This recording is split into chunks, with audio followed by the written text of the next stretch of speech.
This is a video adaptation of Appendix 9, titled Abraham, Original Messenger of Islam, from Quran, the Final Testament, Authorized English Version, translated from the original by Rashad Khalifa, Ph.D.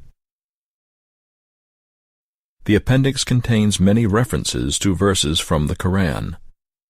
For ease of listening, these references have been left out of the audio track of this video. Abraham, Original Messenger of Islam. One of the prevalent myths is that Muhammad was the founder of Islam. Although Islam, total submission to God alone, is the only religion recognized by God since the time of Adam, Abraham is reported in the Quran as the first user of the word Islam and the one who called us Muslims, in other words, submitters. Abraham's exemplary submission to God is demonstrated by his famous willingness to sacrifice his only son, Ismail, when he thought that was God's command. As it turns out, such a command was in fact from Satan. God never ordered Abraham to sacrifice his son. God is the most merciful. He never violates his own law. Any person who believes that the most merciful ordered Abraham to kill his son cannot possibly make it to God's heaven. Such evil thought about God is grossly blasphemous. Nowhere in the Quran do we see that God ordered Abraham to kill his son. On the contrary, God intervened to save Abraham and Ismail from Satan's plot, and he told Abraham, "You believed the dream." Undoubtedly, it was a dream inspired by Satan. God's irrevocable law is, God never advocates sin. Millat Ibrahim. Islam is called Millat Ibrahim, the religion of Abraham, throughout the Quran. Moreover, the Quran informs us that Muhammad was a follower of Abraham. Due to a general unawareness of the fact that Abraham was the original messenger of Islam, submission, many so-called Muslims challenge God.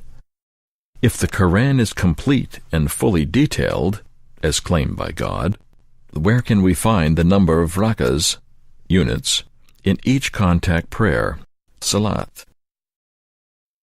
We learn from the Quran that all religious practices of Islam were already established before the Quran's revelation. Verse 16, 123, is direct proof that all religious practices in Islam were intact when Muhammad was born. Muhammad was enjoined to follow the religion of Abraham. If I ask you to buy a color TV, it is assumed that you know what a color TV is. Similarly, when God enjoined Muhammad to follow the practices of Abraham, such practices must have been well known.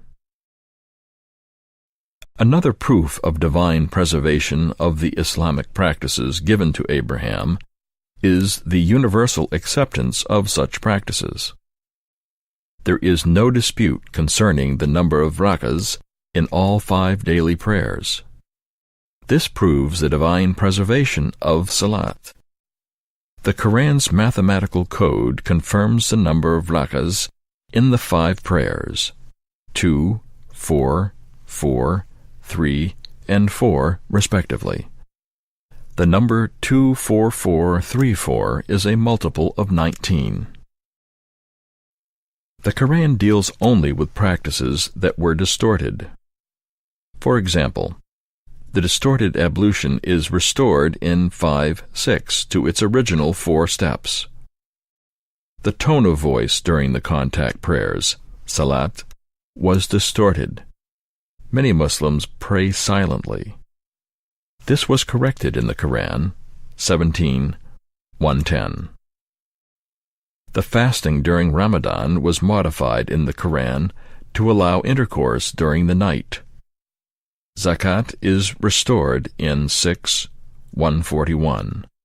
and Hajj is restored to the 4 correct months.